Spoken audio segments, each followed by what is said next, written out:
Lionel মেসির যুক্তরাষ্ট্রে আসার আসল কারণটাই এবার ফাঁস করে দিল মিয়ামি মালিক ডেভিড বেকহাম। কেন মেসি যুক্তরাষ্ট্রে জানুন পুরোপুরি বিস্তারিত এই ভিডিওতে।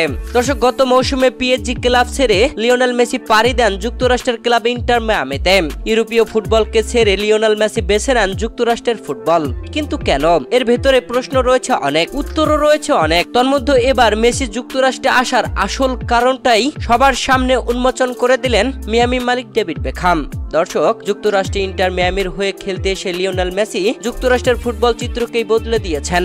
যেই ক্লাবে তিনি খেলছেন সেই ক্লাবকে তুলেছেন অন্যান্য উচ্চতায়। একের পর এক ম্যাচে গোল করে যাচ্ছেন লিওনেল মেসি, দলকে জেতাচ্ছেন। নিয়মিত ভালো পারফরমেন্স করে দলকে তুলেছেন মেজর সকার লিগের পয়েন্ট তালিকার 1 নম্বর অবস্থানে। ইতিমধ্যেই ক্লাব ইন্টার মিয়ামিকে জিতিয়েছেন লিগস কাপের শিরোপা, তুলেছেন কনকাকাফ চ্যাম্পিয়ন কাপের কোয়ার্টার ফাইনালেও। যে যুক্তরাষ্ট্রে ক্লাব পর্যায়ের ফুটবল খেলাগুলোতে দর্শকের উপস্থিতি ছিল না, আর মেসি যুক্তরাষ্ট্রে পাড়ি দেওয়ার পরে প্রত্যেকটা ম্যাচেই কানায় কানায় গ্যালারিতে ভরপুর ভক্ত সমর্থক। দর্শক, ফুটবল চিত্র বদলে দেওয়া লিওনেল মেসিকে নিয়ে এবার সাংবাদিকদের প্রশ্নে আসল কারণটাই বলে ফেললেন ইন্টার মিয়ামির মালিক ডেভিড বেকহাম।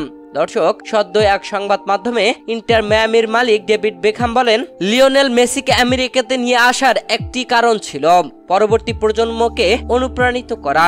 এটি ছিল আমার পরিকল্পনা। দর্শক, ইন্টার মিয়ামিতে লিওনেল মেসিকে এনেছিলেন ডেভিড বেকহামই, আর তার আসল উদ্দেশ্যটাই এবার সবার সামনে বলে দিলেন।